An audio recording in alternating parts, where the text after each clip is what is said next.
Shanny Fannies, welcome to Educating Shanny. I'm Shanny and I'm recovering from an eating disorder. Hi Shanny, hi! Yesterday I posted a video telling you guys that I had messed up 3 times with my eating disorder and that I wanted to talk about it, but that I didn't feel safe enough. If you missed that video, please go watch it before this one, especially if you're a troll and you're gonna attack me. Go watch that one first and then come watch this one, and I'll put the link in the description below.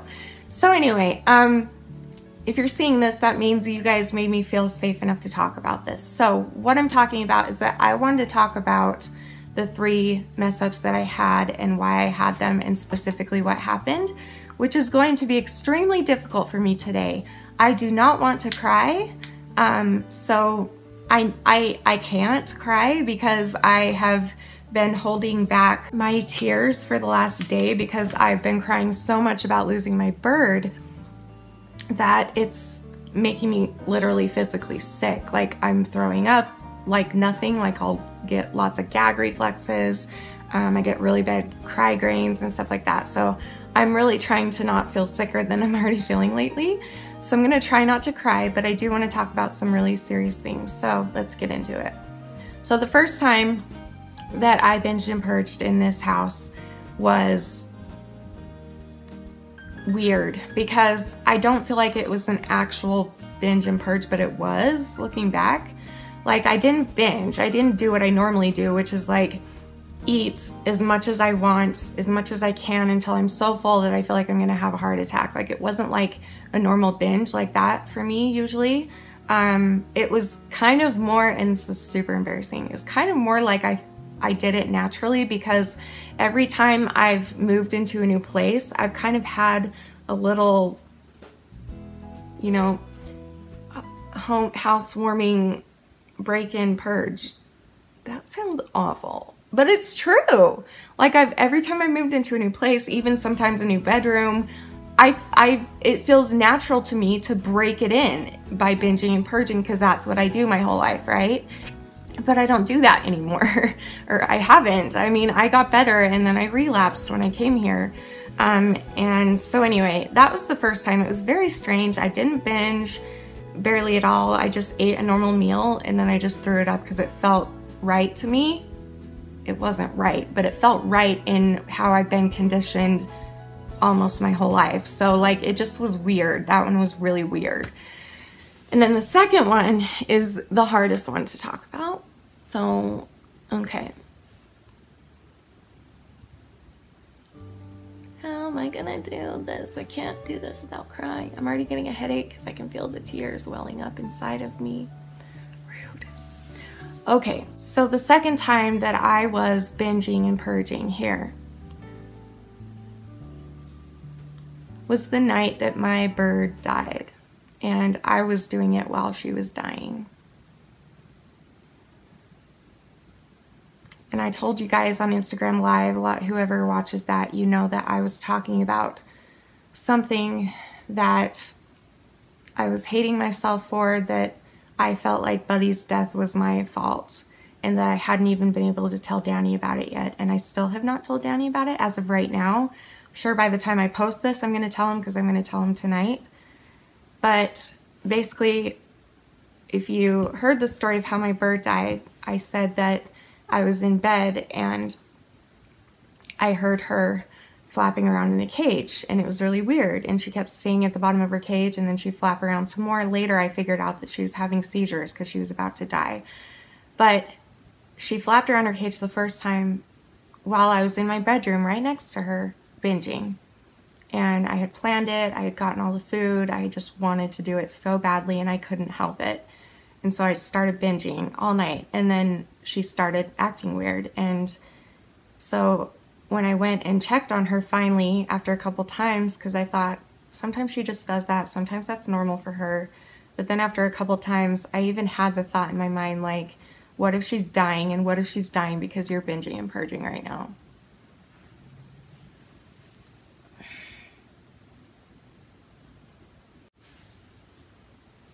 So I got out of bed and I went over to her cage, and the rest of the story is true, but I left out the fact that I had been binging so much by this time that I realized that she was dying, that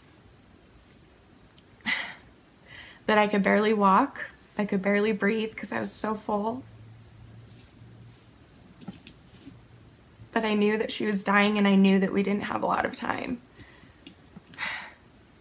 So I went and woke up Danny, and when Danny came out, and we kept, in the story I told you how we kind of kept switching places of who would hold her and who would not, and while I was holding her, I started throwing up in my mouth, like naturally, because my bird was dying and I was overwhelmed with emotion, and it just like hit my gut so hard that food was coming up, and it came up so easily because I was very full. I was full up to here. Danny didn't know that. So I started gagging, and finally Danny's like, just go to the bathroom if you're gonna throw up, you know? Like, he didn't know. He didn't know that I had just binged. He just woke up out of a deep sleep. His bird is dying. His wife is hysterical, crying. He had no idea what was going on. So I went to the bathroom. I purged as fast as I could and came back. And just the whole time, then she died about 40 minutes after that. And that whole time, I just was sad and scared and hating myself that, like, what if...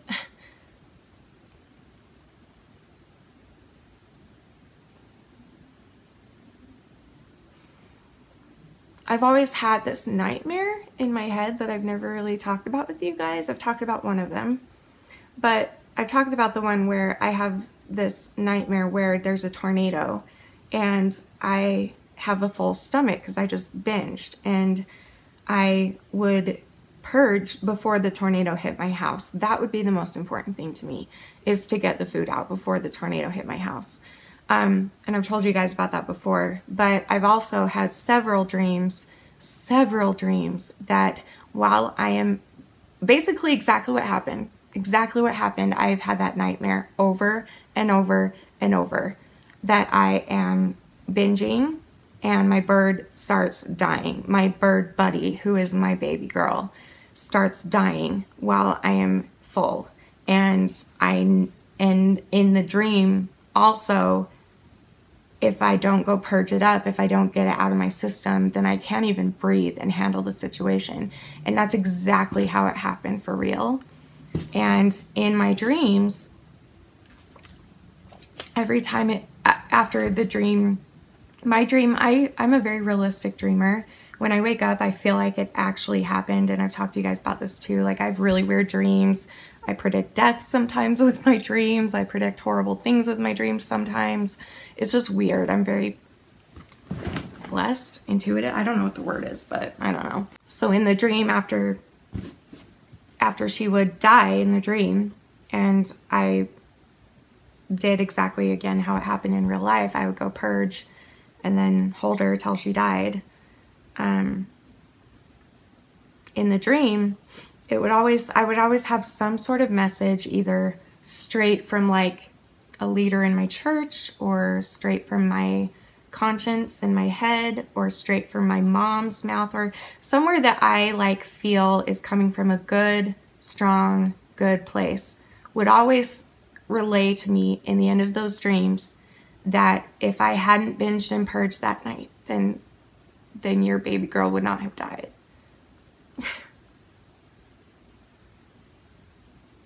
So needless to say, while I was holding her in real life and she was dying, the entire time I had those voices in my head. This is your fault. You did this. This is your fault. This is God's warning to you that maybe next time Danny will die if you do it again. Or maybe next time your mom will die, or maybe next time you'll die if you do it again. And this is your punishment. This is, you deserve this. You did this. So like, and I don't feel like that part would come from God, but that part comes from inner voices inside of me that were like, this is your fault. You're stupid. Like, you did this. You're sitting here crying on the floor because you killed your bird, but you did it, type of a thing. Just because that voice has been engraved in me for so long with that recurring dream. Extreme amounts of guilt is what I've been feeling this week. And I told you guys that I've been crying nonstop, and obviously I miss my baby so much. But also, The tears are just from 100% pure guilt. Like, I did this to her. I killed her.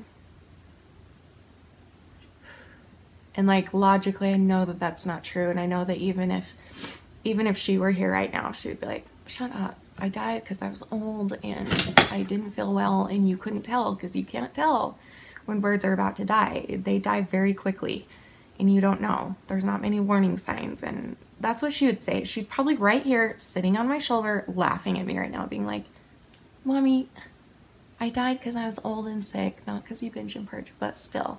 How can I not feel guilty about that? That I happened to relapse, as in like a planned relapse, the first planned binge and purge that I've had in a long time. My bird dies during it. My baby girl, my favorite, so to speak, because I've had her the longest and I'm the closest to her. So that was time number 2. Time number 3 happened last night for me, and it was completely driven by guilt, and that's it. I don't really know what else to say. Last night it wasn't a planned one at all. Like, when Buddy died, I was like, oh my gosh, I'm never doing this again. I'm never doing this again. And I still mean that, and I've said that in the past, right? And then I relapse again. This is so hard. I'm sorry, Mom, Angela, my family, for saying but this is so hard to get over.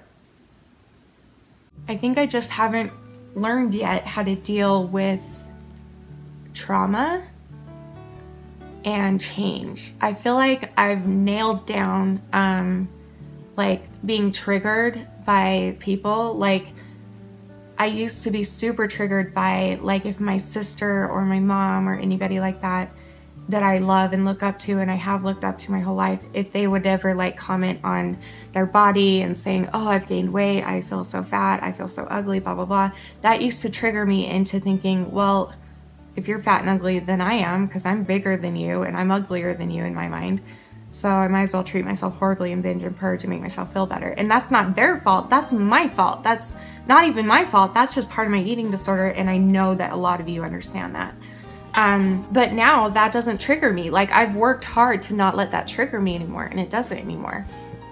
And there are other things that I've worked hard at, such as like I feel like I even beat the absolute hardest one for me to beat, which was loneliness. The hardest reason for me to not binge and purge, or to binge and purge, was loneliness. That's the hardest one to break, because when you're alone, like literally alone, like nobody's in the house with you or whatever, you're so much more tempted. It's so much easier to do it.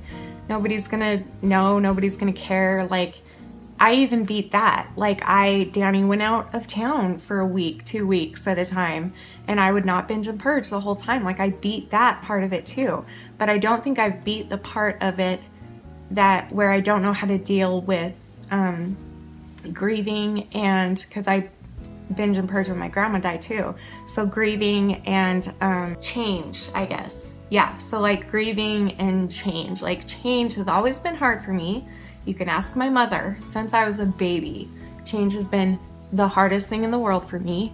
And I think that I'm still not able to break that yet. And I thought I was. And this move has been such a big change, obviously, a huge change. I left my mom, and my mom, I have been attached at her hip since birth. I have been so clingy to her forever, and I was her baby, and I was always with her. And when I got married, I moved out, and we ended up moving back in a year later with her, and then we moved out again for a long time, and then we ended up moving back in 7, 8 years ago. And then I never left, because I went there because I knew I'd feel safer. I wouldn't kill myself if I knew my mom was in the house and Danny. But when Danny was at work, I needed someone else there to feel accountable to, and that helped, and that worked, and it got me over my suicidalness, at least for, you know, off and on a little bit, and really well for the last year. I've been doing great. But this change is so big for me, and so, like, this is probably a bigger change than when I first got married and moved out, because I feel like I was so young back then and I had so much to learn back then, and I still have a lot to learn, but this time I feel like this move is the beginning of a brand new life for us. You all know that. That's what we've been saying forever, and it's true. That's what it feels like. And so I think that has gotten to me as well, and the fact that my bird dies without even being here a week yet. She just dies. All right, that's enough for now. So there you go, guys. That's what's been going on. Sorry I didn't tell you sooner, but I couldn't. I tried over and over and I couldn't.